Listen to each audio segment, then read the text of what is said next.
So, today we're once again gonna go through a QUIZZZ quiz. We're actually gonna go ahead with a quiz that I've stopped like maybe yesterday, I don't know. The thing is, I'm pre-recording these episodes, so I clearly don't know, or I don't clearly know which one is gonna be uploaded on which day. I think I have just correctly scheduled them, but I don't know. So we're just gonna go ahead, and these quizzes are so fucking fun. Like, it is fucking insane. I really enjoy those. I really like those. I think these are pretty amazing. I really do. So, I do not actually know how good they are for the podcast listeners. If they're pretty shit, then I'm very sorry. But I hope that I'm talking just in between those things about some things that might be cool. So, I'm also just gonna try really hard, at least this time, to read everything and don't make too fast decisions. Getting your weekly delivery of this in its own container was the best day of the week. Which vintage item is now used as a decoration? So this is the question overall. And what I'm seeing here is some milk glasses, the tall glasses, like a liter or something, whatever it might be. So what thing is used as a decoration piece? Egg crates, mailbag, ice cream container, or milk bottles? I mean, I'm seeing milk bottles, right? So it should be milk bottles. And it is milk bottles, but why do they just give me a hint there? Well, anyway. Forearms grew stronger with every use of this, which would help make baked goods light and fluffy. Can you identify it? For me, it seems, and I've actually had a look at it already. I'm sorry. It looks like a fucking can, like just canned beans, but just a can with just rotationable thing on the side, which is like just, I don't know, if you're just making coffee and you're rotating it so that it is grinding it with the coffee grinder, it's the same thing basically, but only on the side. And I think it is a sifter. Nowadays we're having it a little bit, as far as I know, and yes, it is a sifter. We're having it a little bit in a cooler way, and I just really appreciate those. Those sifters that actually look like the same. It is something circular, and you put the flour or the sugar in, and then you just press the handle, and then something opens and closes or some shit, and the thing goes through the sift, and it is amazing. Package up your leftovers in which trendy item below? Saran wrap, Tupperware, freezer bags, Gladware. Tupperware, since I'm seeing everything. And we have actually quite a lot of Tupperware, and I think they're pretty amazing. I like those. When Tupperware was first released in 1942, it took housewives by storm and became a collector's item. What the fuck? Having all of the latest sizes and shapes and colors was a status symbol. But getting them back from neighbors was the hard part. Well, because they would all have been motherfuckers. And be like, well, this is mine now. I'm not gonna give it back. Listen up, which item could be taken on the go to stay up to date? It looks like some kind of radio. So I assume it's the Walkman. Transistor radio. Well, it doesn't look like a Walkman, I'm an idiot, but anyway. After the invention of the transistor in 1947, the transistor radio was created and be marketed in 1954. They quickly became the most popular portable item in history and allowed people to listen to music, ads, and the latest news. I do wonder how big it was, or is still. Which item below was used before the bag version of this became commonplace? So this is basically a tea bag, but it is only out of metal. So tea strainer. They're called strainers as well. They're noted. The next item looks like a fork that is attached to, I don't know what it is called. I mean, I could say scissor to some degree, but no. Clamp? Is this a clamp? I don't know. You can toss and serve with this one kitchen item. Do you know what it is? Wooden spoons, salad tongs, forks, salad spinner. I think it's salad tongs, isn't it? Yes, it is. Salad tongs, believe it or not, were a specific item used decades ago to toss and serve salad. They could be hard plastic or sterling silver and were part of your China collection. The two parts were connected, so they really only served the purpose of tossing and serving salad. I mean, of course, they were invented for fucking salad, but you could have also used it for just, I think, turning meat. They do look a little bit fragile, I gotta have to say that, but anyway. Grab all your friends and sit around the table for a famous party of the 70s using which vintage item as the centerpiece? It looks like a fondue. And it is a fondue set. I do hope that you pronounce it in English as well. But we are just really commonly using it as well at this point in time. Like in Austria, a lot of people, especially when it is New Year's Eve, there's gonna be a cheese fondue, or there's gonna be like broth fondue with chicken or whatever, beef broth or whatnot, and it's pretty cool. I like it. Even though raclette, I just still don't know if this is an English word even. I like it a bit more because I mean I don't eat cheese, and I'm not also that just into like broth and just, I don't know, cooking my meat in broth. But I like just having just a tiny grill, which is raclette, on the table, and then grilling my stuff on there. I just really enjoy that. But it is a fondue. Owning a fondue set was a staple of the 70s. People would gather at their friends' houses and dip anything they could imagine into the melted cheese sitting inside the custom pot. If you weren't, yes indeed, custom pot. If you weren't invited to a fondue party, you were missing out. But chocolate fondue, I do think this is amazing. I haven't had it in like just, I don't know, a really extremely long time, and I'm just not overdoing it even. But yeah. These were a stable item in home offices everywhere in the 1940s, but they were created way before then in 1878. What is it? It looks like, I don't know what it is. I really don't know what this could be. Like I'm seeing a spring there, spring feather. I'm seeing a red button, and there could be a hole in there as well. Hole puncher, stapler, pencil sharpener, or briefcase. I don't really think that it is a briefcase. I don't know what a stapler is. Hole puncher, I wouldn't necessarily say so, but I'm gonna choose the pencil. It is a stapler. What is a stapler? The first stapler was patented in 1878, but they didn't become a household product until the 1940s, when they were much more readily available to consumers. Did you know the stapling plate is called an anvil? Who knew? I mean, it looks like an anvil, but what is a stapler? What is a stapler? A device for fastening together sheets of paper with a staple or staples. Thank you, motherfucker. I still don't know what it is. Der Stapler? Well, I don't know what it is. Anyway, I think. Or is it? I don't know. Anyway, better get your fingers ready for this one. Which vintage item helped keep connections and bolster friendships?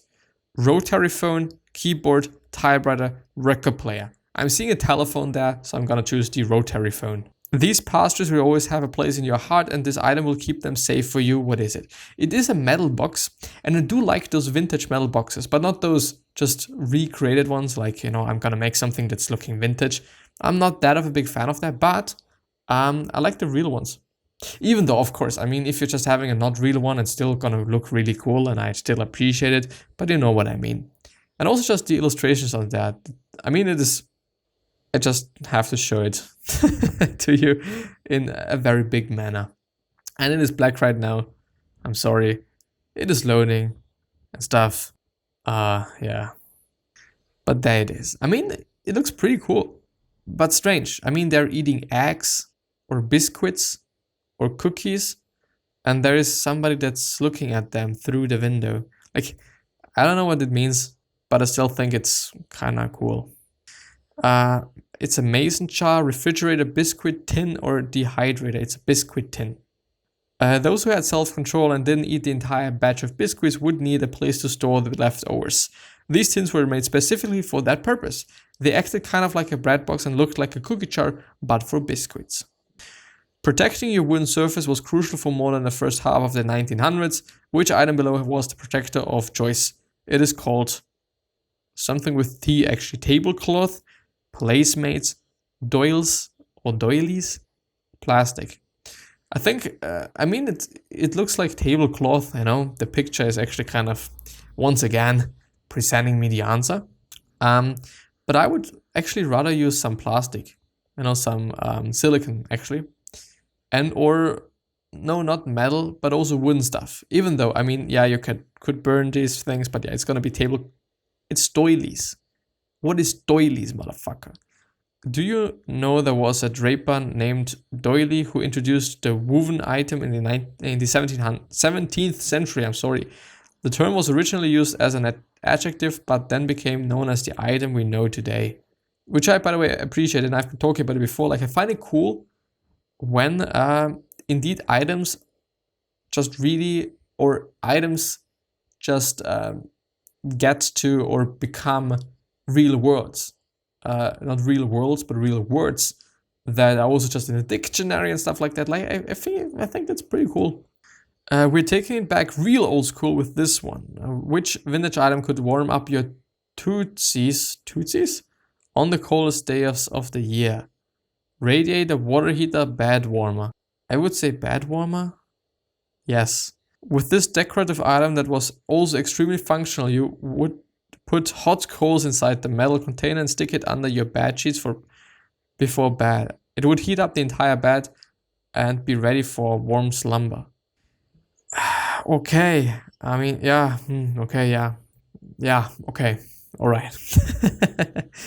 Serving this liquid delight today is never as elegant as it was when which household item was used. Soup tureen, ceramic pitcher, silver ladle, or pewter serving spoon. I think it is a soup tureen, and it is a soup tureen or whatever. Are still around today, but are one of those things that just sit in the china cabinet. Yes, indeed. I just actually wanted to say it. Back in the peak days of dinner parties, they were used almost every weekend. The soup would sit in a bowl, the lid would keep it warm, and there was a slot in both. What? In both to hold the ladle. Okay, cool. I don't give a shit. But they look really fancy, and I enjoyed it. Like, well, it is a good question. I just thought, can you have this in a modern home? I think you can, but it's not going to be like you have a full set of this china. It's not going to be the case. You know, it's for me at least, it's rather going to be like, okay, you're having this thing, and the rest of it is going to be really cool and modern. Just what are they called? Plates, yes, and glasses and stuff. But I don't know. Like, I think it's pretty cool, and I think you can really incorporate it.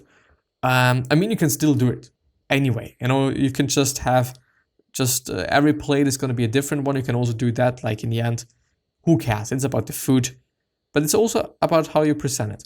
I think this one is pretty cool, even though it looks like just a torturing tool, but yeah. Which item below to picking out your outfits the night before to a whole new level? Ah, I see.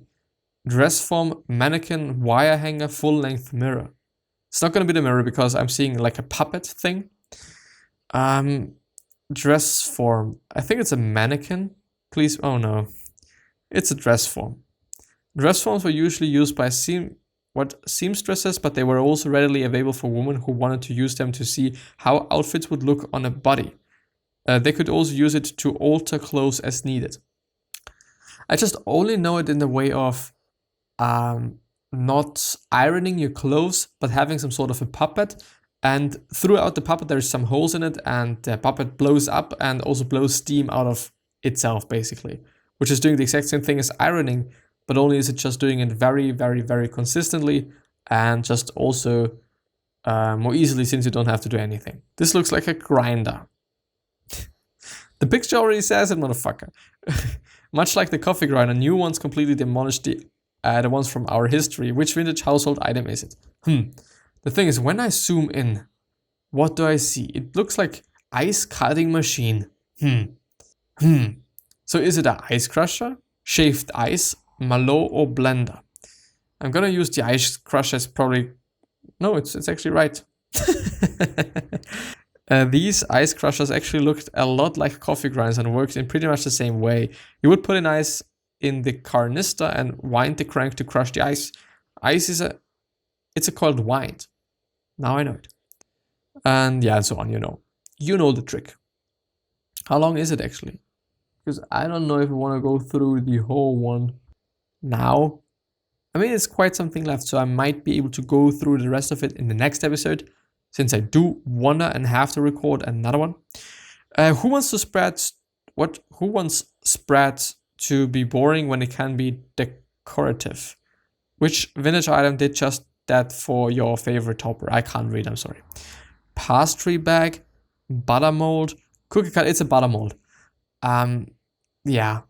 You know, back in the days when we have done or made the butter our own or on our own, I think pretty cool.